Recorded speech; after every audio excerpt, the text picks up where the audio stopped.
Chapter 7. The Perfect Storm. Lie grief, when it is real, does not need to perform. It breaks you in private. It reshapes you in silence. It leaves traces that cannot be controlled. But when grief is constructed, it must be delivered carefully, convincingly, flawlessly. Kevin John returned to the United Kingdom alone. There was no announcement before his arrival, no call ahead, no preparation, only a quiet knock on the Crystal family's door. On an ordinary evening that would never feel ordinary again. Laura's mother opened it, and the moment she saw him, something inside her shifted, not because of what she knew, but because of what she felt. Kevin stood there, disheveled just enough. His eyes carried the faint redness of exhaustion, his posture slightly collapsed. Controlled, but believable. "Kevin?" she said, confusion lacing her voice. "Where's Laura?" That question, so simple, so natural, hung between them like something fragile, something that was about to break. Kevin did not answer immediately. Instead, his expression tightened, his lips parted slightly, as though words refused to come. And then he lowered his head. That was all it took. "No," Laura's mother whispered. Her hand flew to her chest instinctively. "No, Kevin." Her voice began to tremble. "What happened?" Kevin stepped inside slowly, every movement measured, every breath calculated. I tried," he said, his voice cracking just enough. "I tried to save her." The words landed like a blow. Laura's father emerged from the living room, his brows furrowed. "What's going on?" he demanded. His eyes moved between them, then settled on Kevin. "Where is my daughter?" Kevin looked up, and this time his eyes met theirs fully. "There was a storm," he said. The room stilled. "A storm?" her father repeated. "Yes," Kevin continued, his voice steadying just enough to carry the story. It came out of nowhere. We were out near the water, and the winds, they were strong, too strong." He paused, letting the silence breathe, letting the image form. "She lost her balance," he added quietly. "And before I could reach her," his voice broke perfectly. "She was gone." Laura's mother cried out, a sound that did not belong to words, a sound that came from something deeper, something raw. No, that's not possible," she sobbed. She was 8 months pregnant. She wouldn't. "They searched," Kevin said quickly, cutting through her disbelief with urgency. "The rescue teams came. They searched for hours, days." He swallowed hard. "They found nothing." Nothing. The word echoed through the room like something final, something unforgiving. Laura's father stood still, too still, his eyes locked onto Kevin's face, not searching for comfort, but for truth. "Which island?" he asked. Kevin answered without hesitation. "The same one I'm from." "And the authorities?" his father pressed. "They documented everything," Kevin replied. "It was a natural disaster. There was nothing anyone could do."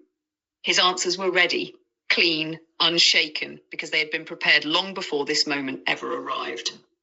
Laura's mother collapsed into a chair, her body unable to carry the weight of what she had just heard. "My daughter," she whispered through broken sobs.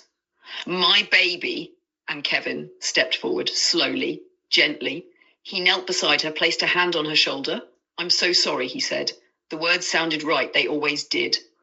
Hours passed in that house like a blur. Calls were made, family members informed. Grief spread quickly, like fire catching dry air. And at the center of it all was Kevin John. He did everything expected of him, sat quietly when needed, spoke when asked, cried when appropriate. His sorrow never felt excessive, never forced, only present enough to be believed. When extended family arrived, the story did not change. Not once, not in detail, not in tone. There was a storm. It happened suddenly. She fell. They searched. They found nothing. Consistency was what made it believable. Even Sharon, young Sharon, now older but still observant, stood at a distance, watching, listening, absorbing. Her eyes lingered on Kevin longer than the others. Not accusing, not yet, but aware. "Did you see her fall?" she asked quietly later that night. The room fell silent again. Kevin turned to her. "Yes," he said. Sharon's gaze didn't waver. "And you couldn't reach her?" A pause, just enough. "No," Kevin replied. "She was too far." Sharon nodded slowly, but something in her expression did not settle. Days turned into arrangements, funeral services without a body, memorials built on absence, photographs placed where a person should have been. Laura's life was reduced to memories, stories, fragments of what once was. And Kevin, stood at the center of it all, the grieving husband, the man who had lost everything, the one people comforted, the one people believed. I should have done more, he would say softly. I should have held her tighter. I should have, and each unfinished sentence made the story feel more real, more human, more tragic. But beneath every word was control. Because Kevin understood something most people didn't. Grief, when performed correctly, is unquestionable. Weeks passed, then months, and slowly life began to adjust around the loss. Not because the pain faded, but because time forces movement. The Crystal family visited Kevin often, checked on him, ensured he was not alone, because to them he was still family, still connected to Laura, still the man she had loved.